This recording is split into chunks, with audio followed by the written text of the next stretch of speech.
Firman Tuhan dari Zakaria 1 ayat 1 sampai 21, demikian firman Tuhan. Dalam bulan yang ke-8 pada tahun kedua zaman Darius datanglah firman Tuhan kepada Nabi Zakaria bin Berekia bin Ido. Bunyinya, sangat murka Tuhan atas nenek moyangmu. Sebab itu katakanlah kepada mereka, beginilah firman Tuhan semesta alam. Kembalilah kepadaku. Demikianlah firman Tuhan semesta alam. Maka aku pun akan kembali kepadamu. Firman Tuhan semesta alam. Janganlah kamu seperti nenek moyangmu, yang kepadanya para nabi yang dahulu telah menyerukan demikian. Beginilah firman Tuhan semesta alam. Berbaliklah dari tingkah lakumu yang buruk dan dari perbuatanmu yang jahat. Tetapi mereka tidak mau mendengarkan dan tidak mau menghiraukan aku. Demikianlah firman Tuhan. Nenek moyangmu, di mana mereka? Dan para nabi, apakah mereka hidup untuk selama-lamanya? Tetapi segala firman dan ketetapanku yang telah kuperintahkan kepada hamba-hambaku, para nabi, bukankah itu telah sampai kepada nenek moyangmu? Maka bertobatlah mereka serta berkata, sebagaimana Tuhan semesta alam bermaksud mengambil tindakan terhadap kita, sesuai dengan tingkah laku kita dan perbuatan kita, demikianlah Ia mengambil tindakan terhadap kita. Pada hari yang ke-24 dari bulan yang ke-11 itulah, bulan Shebat. Pada tahun yang kedua zaman Darius, datanglah firman Tuhan kepada Nabi Zakaria bin Berekia bin Ido. Bunyinya, tadi malam aku mendapat suatu penglihatan. Tampak seorang yang menunggang kuda merah. Dia sedang berdiri di antara pohon-pohon murad yang di dalam jurang. Dan di belakangnya ada kuda-kuda yang merah jambu, dan yang putih. Maka aku bertanya, apakah arti semuanya ini? Ya Tuanku. Lalu malaikat yang berbicara dengan aku itu menjawab, aku ini akan memperlihatkan kepadamu apa arti semuanya ini. Orang yang berdiri di antara pohon-pohon murad itu mulai berbicara, katanya, inilah mereka, semua yang diutus Tuhan untuk menjelajahi bumi. Berbicaralah mereka kepada malaikat Tuhan yang berdiri di antara pohon-pohon murad itu, katanya, kami telah menjelajahi bumi, dan sesungguhnya seluruh bumi itu tenang dan aman. Berbicaralah malaikat Tuhan itu, katanya, ya Tuhan semesta alam, berapa lama lagi Engkau tidak menyayangi Yerusalem dan kota-kota Yehuda yang telah 70 tahun lamanya Kau murkai itu? Lalu kepada malaikat yang berbicara dengan aku itu, Tuhan menjawab dengan kata-kata yang ramah dan yang menghiburkan. Berkatalah kepadaku malaikat yang berbicara dengan aku itu, serukanlah ini. Beginilah firman Tuhan semesta alam. Sangat besar usahaku untuk Yerusalem dan Sion.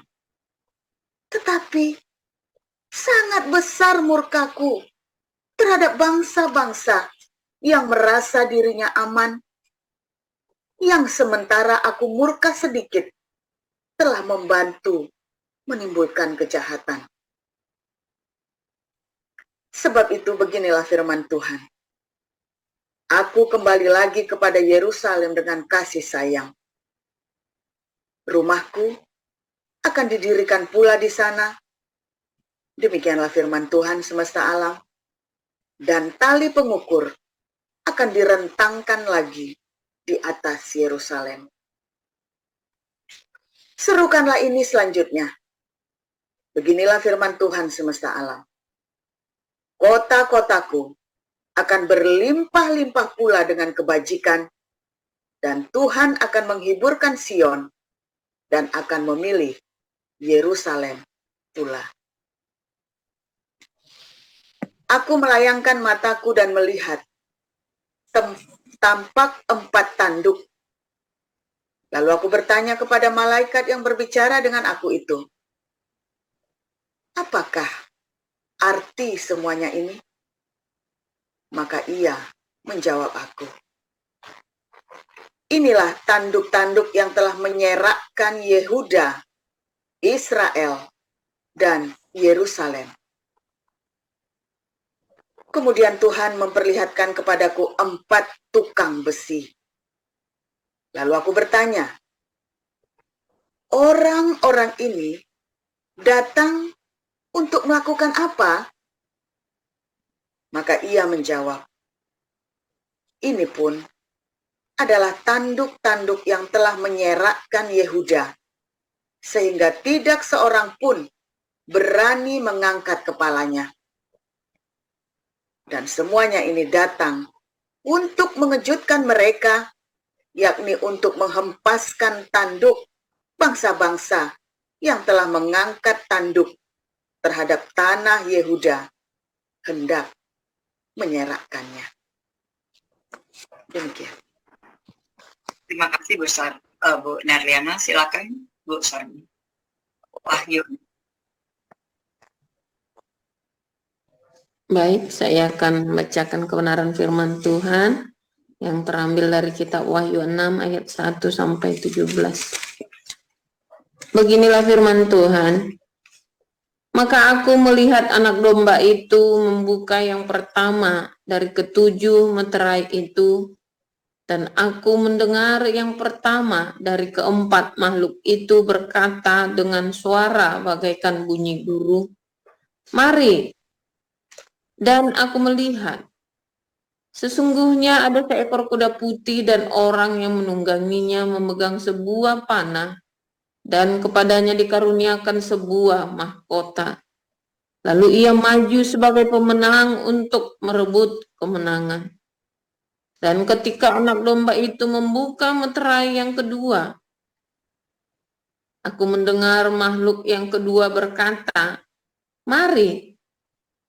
Dan majulah seekor kuda lain, seekor kuda merah padam, dan orang yang menungganginya dikaruniakan kuasa untuk mengambil damai sejahtera dari atas bumi, sehingga mereka saling membunuh, dan kepadanya dikaruniakan sebilah pedang yang besar. Dan ketika anak domba itu membuka meterai yang ketiga, aku mendengar makhluk yang ketiga berkata, "Mari." Dan aku melihat, sesungguhnya ada seekor kuda hitam dan orang yang menungganginya memegang sebuah timbangan di tangannya. Dan aku mendengar seperti ada suara di tengah-tengah keempat makhluk itu berkata, "Secupak gandum sedinar, dan 3 cupak jelai sedinar. Tetapi janganlah rusakkan minyak dan anggur itu." Dan ketika anak domba itu membuka meterai yang keempat, aku mendengar suara makhluk yang keempat berkata, "Mari." Dan aku melihat, sesungguhnya ada seekor kuda hijau kuning dan orang yang menungganginya bernama Maut, dan kerajaan maut mengikutinya. Dan kepada mereka diberikan kuasa atas 1/4 dari bumi untuk membunuh dengan pedang, dan dengan kelaparan dan sampar, dan dengan binatang-binatang buas yang di bumi. Dan ketika anak domba itu membuka meterai yang kelima, aku melihat di bawah mezbah jiwa-jiwa mereka yang telah dibunuh oleh karena firman Allah dan oleh karena kesaksian yang mereka miliki. Dan mereka berseru dengan suara nyaring, katanya, "Berapa lama lagi, ya penguasa yang kudus dan benar, Engkau tidak menghakimi dan tidak membalaskan darah kami kepada mereka yang diam di bumi. Dan kepada mereka masing-masing diberikan sehelai jubah putih. Dan kepada mereka dikatakan bahwa mereka harus beristirahat sedikit waktu lagi hingga genap jumlah kawan-kawan pelayan dan saudara-saudara mereka yang akan dibunuh sama seperti mereka.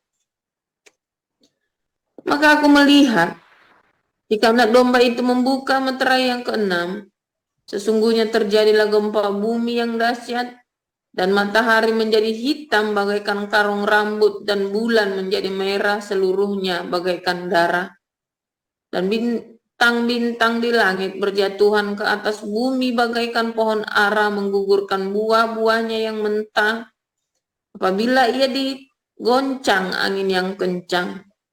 Maka menyusutlah langit bagaikan gulungan kitab yang digulung, dan tergeserlah gunung-gunung dan pulau-pulau dari tempatnya. Dan raja-raja di bumi, dan pembesar-pembesar serta perwira-perwira, dan orang-orang kaya serta orang-orang berkuasa, dan semua budak serta orang merdeka bersembunyi ke dalam gua-gua dan celah-celah batu karang di gunung. Dan mereka berkata kepada gunung-gunung dan kepada batu-batu karang itu, runtuhlah menimpa kami dan sembunyikanlah kami terhadap Dia yang duduk di atas tahta dan terhadap murka anak domba itu. Sebab sudah tiba hari besar murka mereka, dan siapakah yang dapat bertahan? Demikianlah firman Tuhan.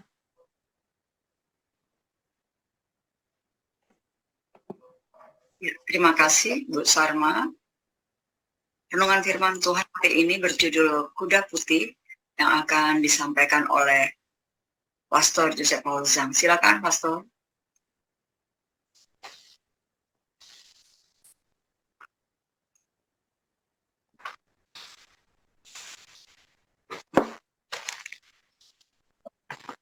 Haleluya, firman Tuhan selalu baru setiap hari bagi kita semua yang menanti-nantikan Tuhan dengan kesungguhan hati, saudara ya. Saudara, selama beberapa minggu ini saya selalu berkali-kali mengucapkan akan ada masa damai sebentar lagi di seluruh dunia. 2024, saudara ya, tepatnya ya. Akan ada masa damai di seluruh dunia. Nah, tetapi masalahnya di Indonesia enggak, saudara ya, itu repotnya, saudara. Mengapa, saudara? Karena ketika bangsa-bangsa itu memberkati Israel, bukan saja dengan ucapan simpati, tetapi bahkan juga mengirimkan sesuatu ya. Kalau zaman dulu itu ya persembahan upeti, saudara ya. Nah, Indonesia dan beberapa bangsa yang lain malah mengutuki, saudara. Kan konyol, saudara, ini kan. Ini beda sendiri ini, ya.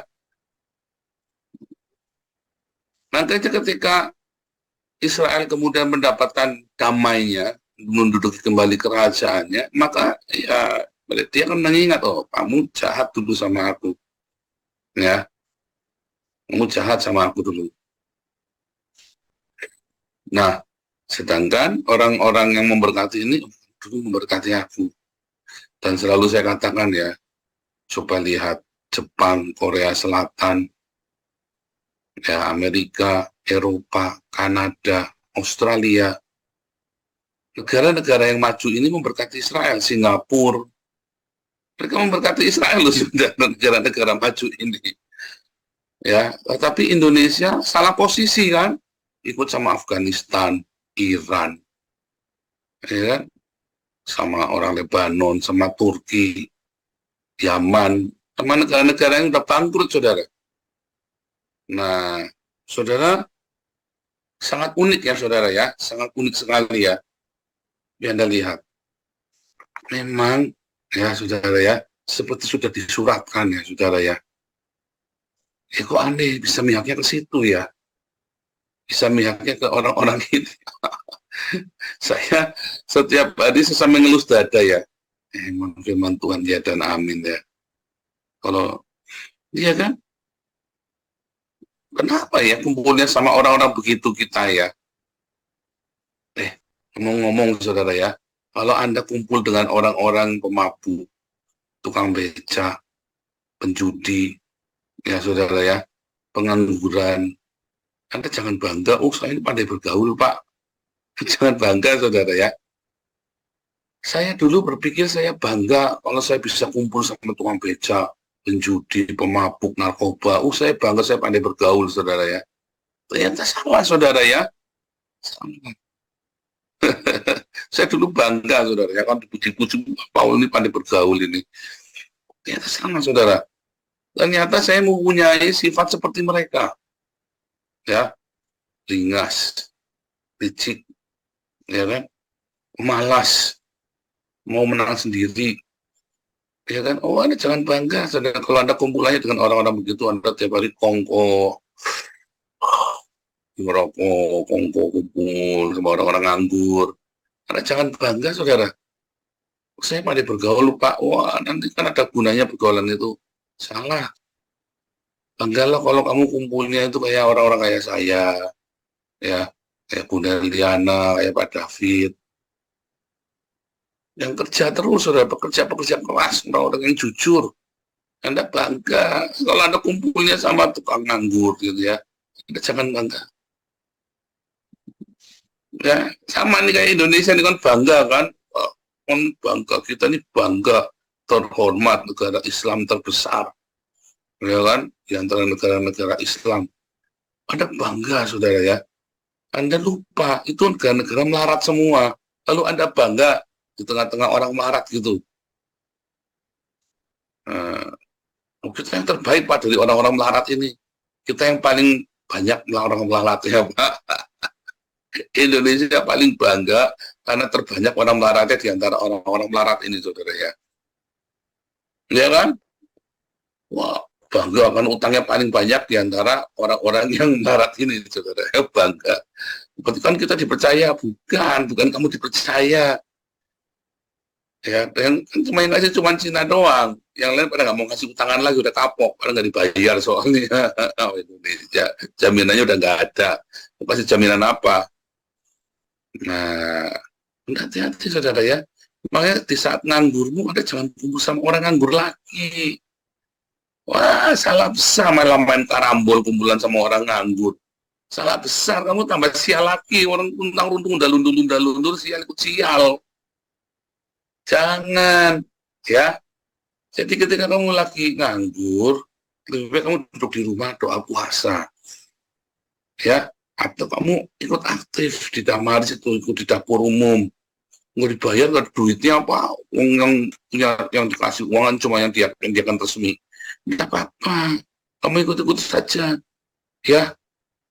Oke, ikut saja, atau kamu ikut aktif di damar kasih, atau ikut di galarua. Ya kan belajar itu sama Bu Lis, Pak Santi Amar, Bu Linda, Pak Supriyadi, Owen. Itu mereka orang pekerja keras semua itu saudara. Ada lihat aja mereka tiap hari kehidupan mereka. Ya, di tengah kesibukannya mereka ngurusin galarua. Jadi kalau ada nganggur, Anda jangan duduk di rumah, Anda aktif saja, nggak dibayar Pak. Nggak apa-apa. Kamu akan kumpul dengan orang-orang yang punya rezeki, yang lebih peruntungannya baik. Jangan kumpul sama orang-orang di rumahmu isinya tukang nganggur, pemabuk, obat segala macam, Anda bangga. Ya, paling bangga kamu karena kamu apa namanya? Ini salah satu yang begitu. Nah, jangan saudara ya. Anda mata-matin, Anda peruntungannya lagi jelek. Jangan kumpul sama orang yang peruntungannya lagi jelek lagi. Nanti lama peruntungan jelekmu nanti lama. Ya. Soalnya saling lempar apa? Saling lempar sial sesama Anda. Ya kan? Anda ngamatin nggak itu, saudara? Contoh ya, saudara ya. Saya tinggal dulu di daerah Taman Sari, saudara ya. Lalu Taman Sari, Taman Sari Cideng, Taman Sari Cideng ya, karena keluarganya anak di sana. Di Cideng keluarga saya Taman Sari. Nah, di situ kumpul orang-orang nganggur semua, saudara. Nah, baik Buat saudara saya maupun saudaranya anak pusing sebenarnya, saudara. Sama-sama pusing. Ya, mereka mau nggak mau tinggal sama itu. Nah, anak-anaknya saudara ya, pinter. Saya nggak mau di sini pokoknya. Pokoknya saya nggak mau di sini. Wah, anak-anaknya nggak mau gaul gitu. Jadi anak-anaknya itu cuma pulang tapi nggak mau runtang-runtung di situ, saudara. Ya seperlunya saja sama tetangga seperlunya. Baik, ya, tapi seperlunya. Ya. Nah, kalau orang tuanya ya telanjur, tepatnya di situ dulu. Tapi anak-anak nggak mau keluar. Sehingga anak-anaknya berhasil, saudara ya. Baik saudaranya anak maupun saudara saya itu, walaupun tinggalnya di tempat, maaf ya saudara, kumuh. Tetapi anak-anaknya berhasil semua. Kan dia nggak mau kumpul di sana. Dan selalu diingatkan, jangan deket-deket, jangan terlalu karib. Belajar, ayo fokus di gereja. Dan mereka kumpulnya di gereja. Ya, saudara ya, anak kumpulnya di gereja Katolik, saudara saya kumpulnya di GKI, saudara. Maju, saudara. Aktif di gereja, semuanya aktif. Jadi tidak membuang waktu di, di kumpulan itu, nganggur-nganggur kumpulan sama orang nganggur, orang narkoba, orang judi, orang mabuk. Mereka kumpulannya di gereja. Itu tipsnya, saudara ya. Sehingga pikirannya kebuka. Dan di gereja itu diberi kesempatan. Anak kamu pinter main piano ya. Ngelesin anak saya ya. Di Jakarta kan banyak jalan, saudara ya. Wah, ternyata anak kamu pinter bahasa Mandarin ya. Mau ngajari anak saya enggak? Gitu ya. Ngajari anak tante ya. Maksudnya mau dijodohin gitu, saudara ya. Waduh, ya itu tadi pikirannya maju, terbuka, aktifnya di gereja. Jangan di rumah lingkungannya nggak baik, ya jangan gaul. Saya juga sama, saya tinggal di kampung dulu ya. Aduh, sih orang nganggur, orang kawin, orang Cina, orang apa lagi, saudara ya. Tak karu-karuan, gal, ya, rampok ya, saudara ya. Aduh, tetangga sebelah saya itu kepala garong, saudara. Tetangga sebelah saya bersih kepala garong. Waduh, wes kumpulannya garong-garong semua ya, saudara ya. Terus gimana? Ya saya dulu kecil kumpul sama mereka, disakiti sama mami saya, saudara ya. Dulu saya bikin mami saya ini rasis, saudara ya. Oh, saya pulang dari masjid disakiti, saudara ya. Waktu itu kan saya ke masjid dulu, waktu kecil kumpulannya sama orang-orang di masjid, sama anak kampung. Wah, ngaji bareng saya, saudara ya. Belajar ngaji segala, disakiti pulang sama mami, saudara, ketahuan. Wah, saya pikir mami ini rasis ya, tidak Pancasila. Tidak Pancasila mami saya. Dan saya bersyukur saya disabet, saudara ya. Saya bersyukur, saya terima kasih. Nggak jadi katun, saudara. Aduh, mami saya sambil nyabetin, sambil nangis ya. Anjing, bangsat. Dipelihara, dikasih makan. Wah, bahasanya rasis sekali, mami. Tapi saya bersyukur saya diajari, saudara. Nah, saya tidak benci dengan teman-teman saya di kampung ya. Bahkan kita ketemu semua baik ya, bahkan beberapa masih saya tolong ya. Saya tidak rasis dengan mereka. Tetapi teman-teman saya di kampung itu besarnya ya jadi begal, jadi maaf ya, perempuan nggak baik, jadi bandar judi, jadi centeng, jadi apa gitu. Besarnya jadi gitu lagi, saudara. Ya ada satu teman saya anaknya seorang guru ya. Itu dulu waktu masih kecil baik ya, saudara ya. Besarnya akhirnya jadi bandar narkoba, saudara. Dikumpulin sama orang begitu. Padahal dulu adiknya cantik dari itu. Saya naksir adiknya dulu waktu namanya SD ya. Si SD kan naksir-naksiran gitu kan. Seneng-seneng. Adiknya cantik, saya seneng gitu ya. Waduh, anak di kampung begitu, saudara. Anak kampung begitu, Anda bayangin anak di kampung lah, begitulah ya. Di kampung-kampung gitu. Saya juga tinggal di kampung. Kasihan, saudara ya. Rusak semua, saudara. Akhirnya rusak semua. Akhirnya apa, saudara? Akhirnya singkat cerita, saya yang sukses, anak-anak kampung ini nggak ada yang sukses. Padahal kita sama-sama tinggal di kampung. Ada yang tetap jadi supir angkot, ada yang cuma sama, kondisi ekonominya sama. Yang membedakan apa? Saya keluar. Jauh, ya, bahkan sejauh-jauhnya keluar ya, saudara ya. Berani keluar. Tapi saya lihat anak-anak kampung yang berani keluar kayak saya, ya sukses, saudara ya. Anak-anak kampung situ yang berani keluar, melangkah keluar sama saya, merantau gitu, ya sukses, saudara. Ya, luar biasa kan. Terus keluar dari lingkunganmu. Kamu di situ undal-undul ya sial. Kumpulannya kalau kumpulan gitu. disuruh ngojek malu, disuruh kerja ini malu, kerja itu malu, kerja ini gengsi, kerja ya nggak bisa, saudara, nggak maju-maju. Kapan mau majunya? Ya, coba kenapa saya nggak malu? Saya jadi supir, saya nggak malu, saudara. Ya kan, padahal gantengnya begini, coba jadi supir angkot, bukan supir angkot ya, supir pribadi. Tapi saya nggak malu, saudara, disuruh-suruh ngelapin mobil pagi-pagi, ya kan, terus mana, nggak malu, saudara ya. Saya senang, saya semangat, saya kerja.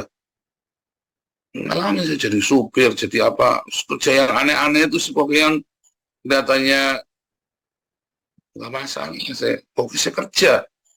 Begitu ada kerja yang baik, saya pindah, cepetan. Ada kerja yang baik, saya pindah. Itu, saudara ya.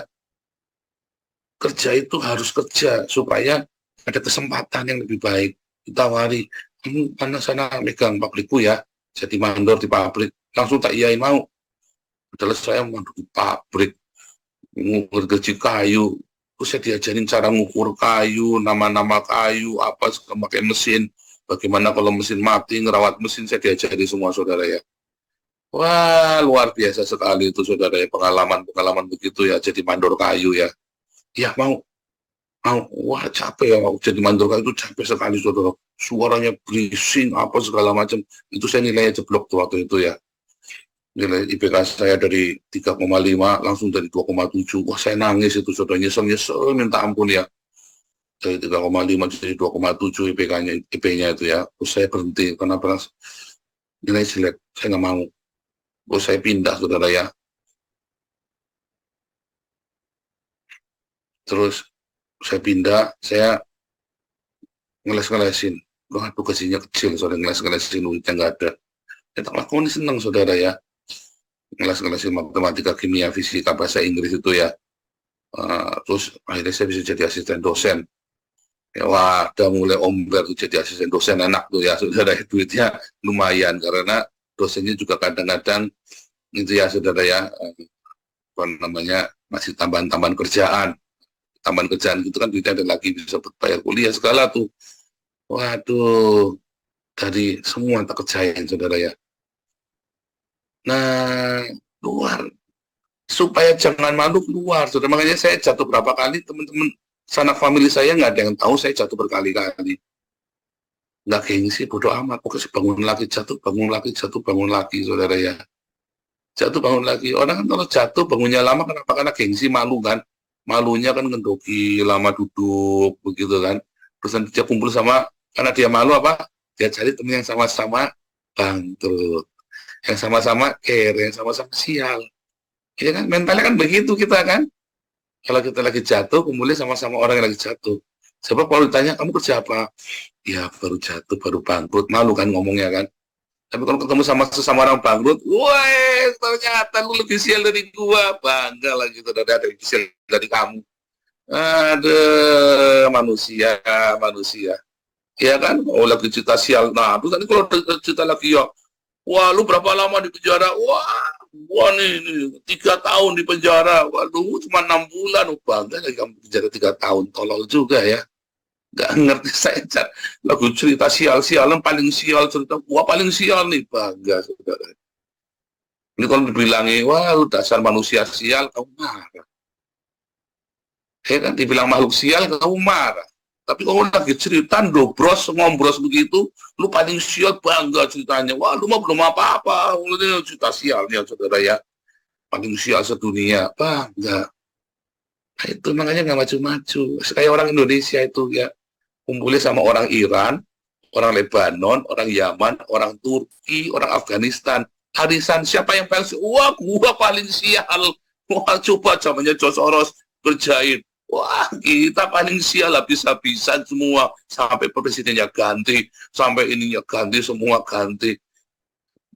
Bangga lagi. Wah, kita bertahan di tengah kesialan, berapa lama lu sial? Wah, sampai sekarang masih sial. Wah, yang lain udah pada bangun, kok aja bangga. Indonesia. Kan begitu, saudara kan?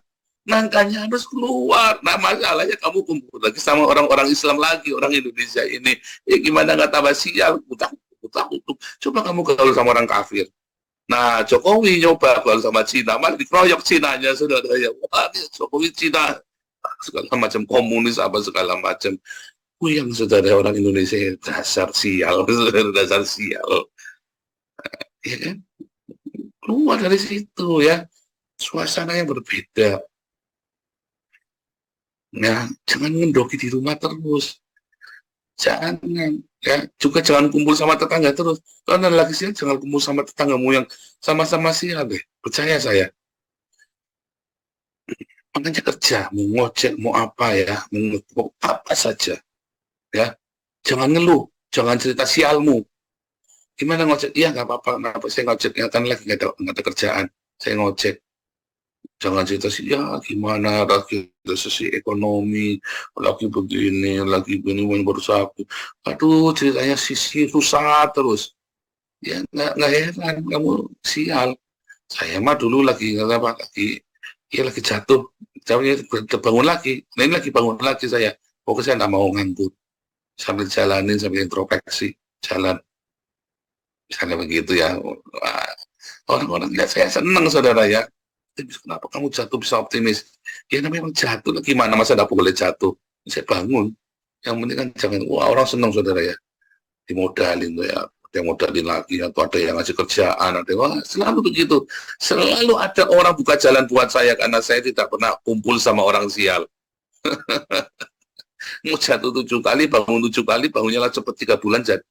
Ya, paling lama setahun. Masih sudah bangun saudara ya. Paling lama setahun.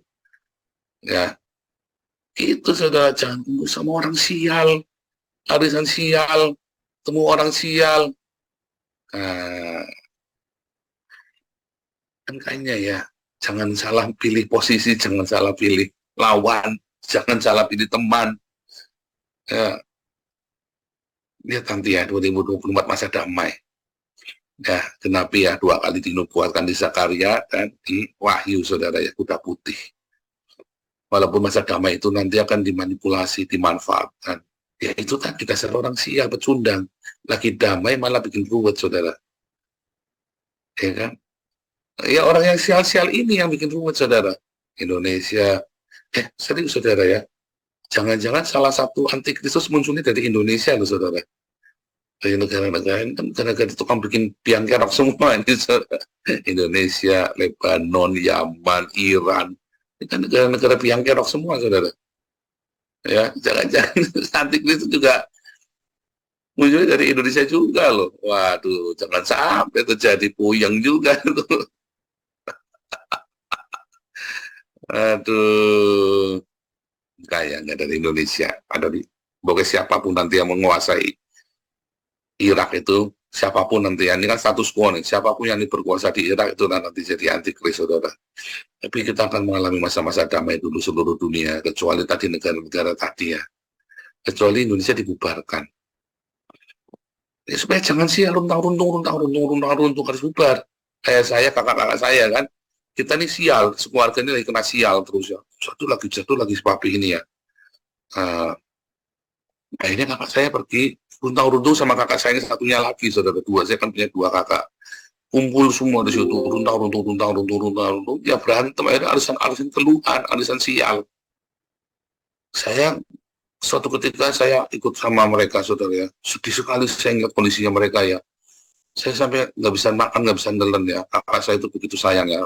Uang sakunya disisain buat ya, saya jajan waktu saya ke rumah mereka, ke kos-kos saja mereka, kasihan saudara ya, runtang-runtung ini berdua nih kos-kosan begini ya, adanya kasihan saudara ya. Nah, saya mau di Salatiga saja, saya jepret sendiri, saya tarung sendiri saudara ya, waduh ruwet sekali ya, tapi saya fight sendirian, single saudara. Saya melihat orang-orang yang baik saudara ya, saya kumpul nggak mau sama yang pakai narkoba segala macam, nggak mau deket-deket, sempat ya. Saya udah kosnya baik-baik, datangi orang-orang narkoba apa segala macam. Saya pikir teman kuliah ya, waktunya jahat-jahat orang-orang ini narkobaan segala macam ya. Akhirnya saya ikut sial, saudara ya. Setahun itu saya ikut, 1 tahun saya ikut sial, saudara ya. Engkau boleh sama orang sial? Waduh, terus kelahi saya tuh ya, kelahi gitu ya, untuk kelahi. Akhirnya mereka keluar satu-satu, wah, metuai sana. Wah, terus ganti orang-orang yang baik. Ya, terus saya jadi baik lagi. Terus saya jadi baik, saudara ya. Ya, karena gitu, jangan kumpul sama orang sial. Ayo, keluar dari wilayahmu. Jangan kumpul sama orang sial. Ya. Loh kan kita harus menginjil. Dia menginjil bukan ada runtang-runtung. Dia datang, kasih makan, ngobrol-ngobrol, terus tinggal. Kamu kumpulin sama orang yang baik. Serius, saudara ya. Kumpulin sama orang yang baik. Sombong kali. Bukan masalah sombong lah. Kamu mau baik apa enggak? Ya cari yang benar kok sombong kali. Ya terserah. Nah orang lagi sekolah, nggak mau main kok bilang sombong. Saya mah dulu sekolah nggak nengok sana nggak nengok sini, sekolah belajar. Teman-teman satu kos saya pakai narkoba, saudara ya. Saya ditawari jualan ekstasi. Bayangin saya lagi kere di jalan jual ekstasi, ya. Teman-teman sudah pada beli motor sendiri, ya. Saya masih konten naik sepeda, saudara. Nah, saya nggak mau tengok, saya jalan terus, tentang urusan. Orang-orang ini pada berhenti kuliahnya, saya jalan. Mereka keluar 7 tahun, saya 4 tahun selesai. Sibuk, wah sombong. Ya, mungkin saya yang asistenin, saya cuma ngeles-ngelesin, saya kerja macam-macam. Ya, sibuk sekali ya. Aktif di organisasi, pokoknya saya nggak mau ikut sialnya mereka. Fokus, saudara. Wah sombong. Nggak mau bergaul. Ini dulu, ngobrol-ngobrol dulu. Cuma tak dudukin sebentar, nyapa. Sudah ya, aku mau belajar. Udah enak, saudara. Wah, tegas, saudara ya. Terus ya, aku mau belajar. Wah, udah gaul kamu, udah gini.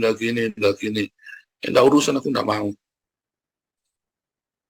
Ya kalau Anda mau sana, kumpulan sana, ya enggak enak kita orang Indonesia. Ya terserah, ya kamu kan sial terus. Itulah masalahnya, kamu enggak enakan. Ya sial, ya sudah, jangan salahkan Tuhan.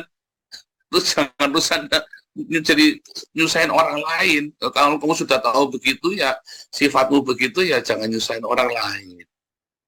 Ya, jangan nyusahin orang lain, jangan nyalain Tuhan. Ya, dasarnya kamu yang sial kan. Kamunya kan nggak enakan, kamunya kan pengen nyenengin hati teman kamu kan. Ya sudah, sana sama-sama sial. Ya kan? Kayak orang Indonesia kan, nggak enak kalau nggak ngutukin Israel. Semuanya pada ngutukin Israel. Jokowinya, waduh, semua saya ditekan, saya dikeroyok, ya suruh ngutukin Israel. Ya karena mau sana. Saya emang nggak mau kumpul sama orang begitu, tak tinggal. Nanti udah setiap kawan, emang kamu di apa aku sama kamu? Gak urusan saya. Ya, saudara ya. Jangan dengan atas nama setia kawan terus kamu kere seumur hidup, goblok, saudara. Goblok, anak saya mah tak ajarin. Nggak ada teman itu, nggak ada. Serius, saudara ya. Nggak ada. Teman itu kalau lagi susah bangkitin kamu, mengencourage kamu supaya maju, bukan sama-sama sial terus kamu disuruh. Itu rata-rata pergaulan yang membuat pergaulan yang sial itu ya, ketika kamu maju kamu ditarik turun. Jangan, kamu udah setia kawan, nemenin kita dong, sama-sama sial. Kecil gitu kan, sama-sama sial. Sini dulu minum lah, saat seseloki dulu lah, minum dulu lah di sini, ngopi dulu lah di sini, duduk ngobrol aliran sial. Waktu dia cerita tentang transfer spirit tuh, transfer sial tuh, saudara. Jangan kumpul, itu namanya kumpulan pencemooh. Ya, itu dalam Mazmur itu ya. Kamu kumpul duduk di dalam kumpulan pencemooh. Pergi dari situ, saudara. Nanti kamu sukses hidupnya. Coba, Anda yang sialnya kelamaan, jangan-jangan Anda kumpulnya di situ. Pak, tapi saya tinggalnya di tempat situ, nggak ada tempat lain, Pak. Ya, kamu tinggalnya di situ, tapi kamu jangan main di situ. Ya, kumpulnya jangan di situ cuma buat tidur saja. Kamu sudah punya uang, bisa pindah di kos, apa pindah rumah, ya pindah rumah. Tapi selama ini ya jangan. Kalau gitu aku pindah minta bayari sama Ambon pakai gundelmu, peang. Ya, kamu di situ saja. Jangan kamu mau minta dibayarin. Ya jangan, kamu harus survive di situ. Mampunya di situ, kok minta dibayarin. Kamu kerja, aktifkan dirimu, sibukkan dirimu supaya jangan kumpul sama mereka. Itu yang benar. Ya. Nanti kamu punya uang, kamu harus punya, saya harus pindah dari sini. Pindah, anak-anakmu jangan aja di situ ikut kumpul-kumpulan sial. Jangan. Ya. Supaya kamu jangan sial seumur hidup, bodoh kamu. Ya, berkumpullah dengan orang-orang yang punya keberuntungan yang baik. Kumpullah sama orang-orang yang punya peruntungan yang baik. Yang punya pengharapan, punya sukacita, punya kekuatan, punya optimisme, saudara. Ya. Nanti itu tadi ya, auranya, ambience-nya positif buat kamu. Hawanya enak nih. Ya, hawanya positif sekali nih kita nih. Begitu ada orang yang kelah-keluh. Aku ingat nggak saudara, kemarin ada orang, saya mau konsultasi. Nggak mau, kamu bukan mau konsultasi. Kamu sudah tak omongin jelas-jelas saja, kamu nolak. Kamu tuh membuang sampahmu ke saya. Sorry, saya nggak mau. Wah, saya mah tegas begitu, saudara ya. Saya nggak mau kamu buang sampah ke saya. Ya nggak enak, nanti saya moodnya jadi jelek, dengerin kamu curhat. Kita kasih tahu, tapi kok gini, sapek loh. Wah, kok gembala kok gitu? Oh, sorry, saudara ya. Bukan masalah gembala begitu. Ya, kamu tuh orang bebal. Dari ngomong sekali, kamu jawab lagi, nggak mungkin, dah kamu tuh orang bebal. Terus kamu mau konsultasi sama saya, nggak akan. Saya sudah ratusan kali konselingin orang, ya, dari kalimat-kalimat pertama, ya, saya kasih nasihat pertama, kedua, ketiga, dasar orang bebal. Dan saya nggak mau buang waktu dengan orang seperti itu, saudara. Satu, saya jadi tempat sampahnya. Kalau dia berubah, saya nggak simpati, nggak apa-apa. Tetapi dia nggak mau. Jangan. Dan Anda juga jangan. Saya sarankan Anda jangan. Wah, itu meracuni hidupmu, toksik, tahu nggak toksik itu ya? Zaman sekarang ada istilah toksik itu ya. Nah, itu toksik, loh. Jangan deket-deket orang toksik itu loh, saudara. Yang kerjanya ngeluh, dinasihatin, ngeyel. Itu orang toksik itu. Rasanya dia lebih pintar, bahkan dia bisa membalikan nyatek Anda sendiri. Saya lagi dinasihatin, malah Anda yang disalahin sama dia. Alamin gitu nggak? Itu ada satu tuh ya, orang kita ya, dinasihatin, malah maki-maki saya, saudara ya. Dinasihatin, bahkan sudah kita tolong juga, bukan cuma omongan, materi pun keluar. Jangan kurang apa, saudara. Kita kalau nasihatin orang itu bukan cuma omongan tok, bukan cuma ludah yang keluar, bukan cuma bajin yang keluar, duit pun keluar, saudara. Tapi dasar orang toksik, saudara ya. Dasarnya toksik itu tadi, racun. Setelah itu saya nggak mau lagi buka WhatsApp-nya dia. Mau mati kayak mau apa kayak, saudara bukan kok, apa bukan, emang gua pikirin. Bener nggak, saudara? Bukan kasihan ya, enggak kasihan. Kamu sial, kamu memilih sialmu sendiri. Orang-orang di Gaza mati 3.000, 10.000. Kasihan nggak? Enggak kasihan, saudara. 10.000 mati enggak kasihan, Pak? Enggak, katanya Kristen. Justru karena saya orang Kristen. Justru yang 1.400 mati di Israel itu saya kasihan. Karena mereka mati bukan karena kebodohan, tetapi karena apa? Karena orang jahat, saudara. Kalau di Gaza mati, dikorbanin sama orang tuanya sendiri. Dikorbanin sama pemerintahnya sendiri. Kasihan nggak? Enggak, mereka udah ditekatin kok. Coba di seluruh Israel, di seluruh Gaza itu ya, 99% memilih Hamas sebagai pemerintah, sebagai pelindung mereka, saudara. Sedangkan yang di Israel, hanya 27% yang milih Benyamin Netanyahu, saudara. Jadi mereka bukan karena gara-gara Benyamin Netanyahu, saya nggak pilih Benyamin Netanyahu, saya mau two-state solution. Benyamin Netanyahu nggak mau, saya nggak pilih Benyamin Netanyahu. Kenapa kamu bunuh saya? Kan bukan saya yang salah, Benyamin Netanyahu. Beda dengan orang di Gaza, 99% memilih Hamas. Mereka mati gara-gara pilihan mereka, si Hamas ini yang nyerang Israel. Mereka sudah tahu kalau mereka ganggu Israel akan dibalasnya puluhan kali lipat sama Israel. Jadi kasihan nggak? Kalau Anda kasihan, Anda bodoh. Jangan kasihan sama orang begitu, saudara. Itu namanya piti. Jangan pernah kasihan sama orang begitu, saudara ya.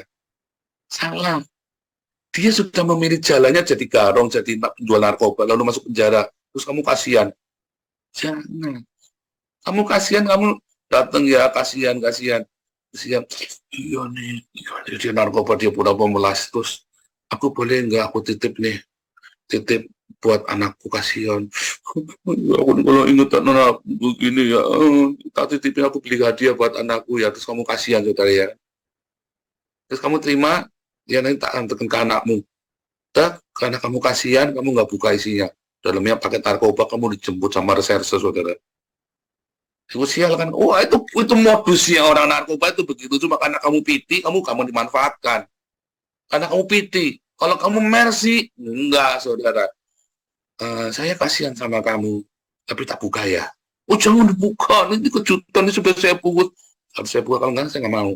Kamu udah kasihan sama saya? Enggak. Kenapa enggak, saudara? Saya lebih kasihan sama anak istri saya. Kalau kamu mau saya kasihan sama kamu, tak buka ini. Kalau enggak.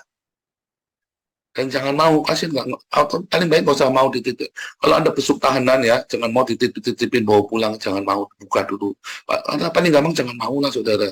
Karena biasanya dalamnya racun, saudara. Ayo, hati-hati lah, saudara ya. Kamu jadi siduk nanti tiba-tiba, oh, udah banyak itu kejadian begitu yang narkoba itu.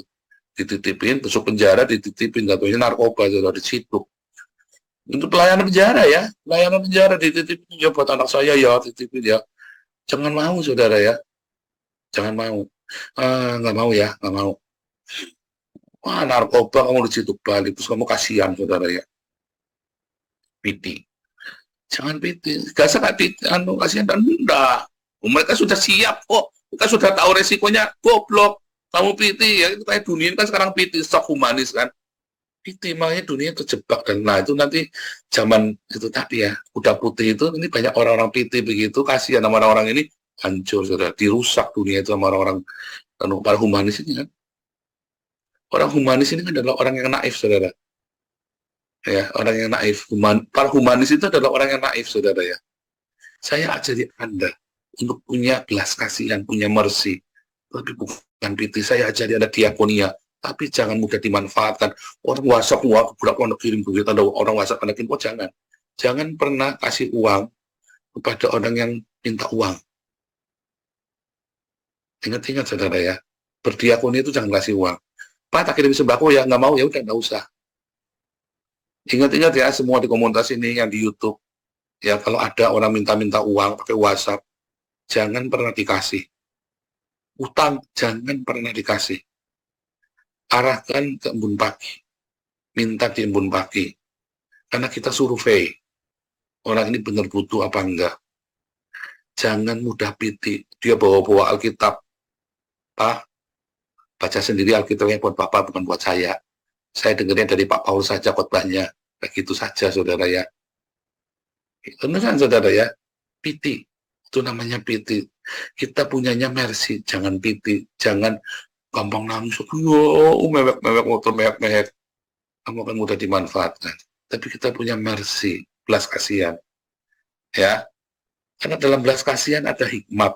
Dalam piti, dalam mengasihani. Kalau belas kasihan dengan piti itu mengasihani. Mercy itu belas kasih. Dalam belas kasih, dalam mercy, ada hikmat, saudara. Tetapi dalam piti mengasihani, ada naif. Ya, ada kebodohan di sana. Sehingga Anda gampang ditipu. Ya, ingat-ingat ya, Tuhan Yesus memberkati.